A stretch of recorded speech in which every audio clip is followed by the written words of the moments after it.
When should you stake out a new competitive position?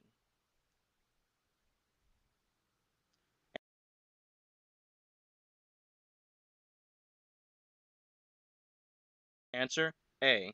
Before anyone else recognizes its value. Always arrive first to the empty battlefield to await the enemy at your leisure. If you are late and hurry to the battlefield, fighting is more difficult. You want a successful battle. Move your men, but not into opposing forces. How do you manipulate opponents into positions of weakness?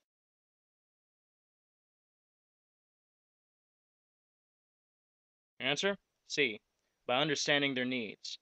Sun Tzu said you can make the enemy come to you, offer him advantage. You can make the enemy avoid coming to you, threaten him with danger. This chapter is full of this line of logic, called competitive relativity. The ideas discussed here are the Chinese characters shu and sat, translated as emptiness and fullness. Emptiness and fullness come in many forms, but are used to simplify conditions to help us recognize real opportunities. Sun Tzu teaches that success comes from the environment. Our opportunities are created by opponents, the changes, and the needs of others. The best form of fullness is knowledge, which leads to strength and advantage.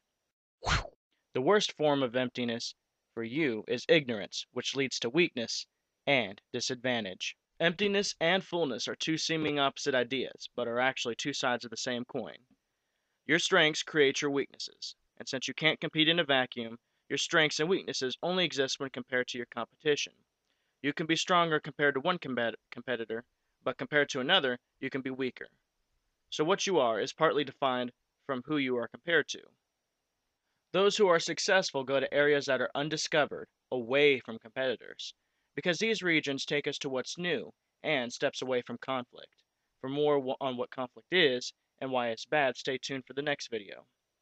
Opportunities to move into these areas come from the changes that go on around us.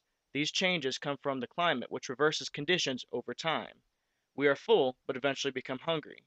Fertile ground eventually becomes unusable. The solutions of today set the stage for tomorrow's situations. This diagram is one of Sun Tzu's diagrams for this chapter.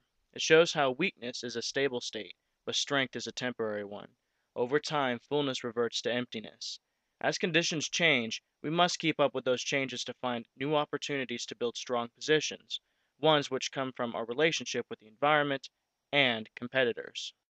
In this chapter, Sun Tzu says, if he reinforces his front lines, he depletes his rear. If he reinforces his rear, he depletes his front. If he reinforces his right flank, he depletes his left. If he reinforces his left flank, he depletes his right. Without knowing the place of attack, he cannot prepare. Without knowing the right place, he will be weak everywhere. Sun Tzu here explains that shifting resources around is no substitute for focus. As discussed in Chapter 3, unity and focus is easier for smaller competitors, and those who seek out ground larger than that fits them are more spread out.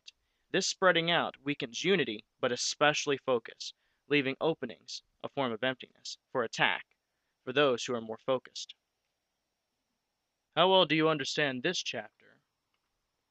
Let's take a brief test to see how well you understood today's ideas. How do you prevent weakness somewhere in your organization?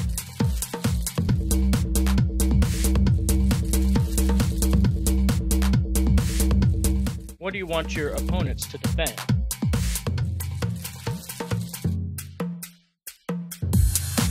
What is the key to taking advantage of weakness and strength?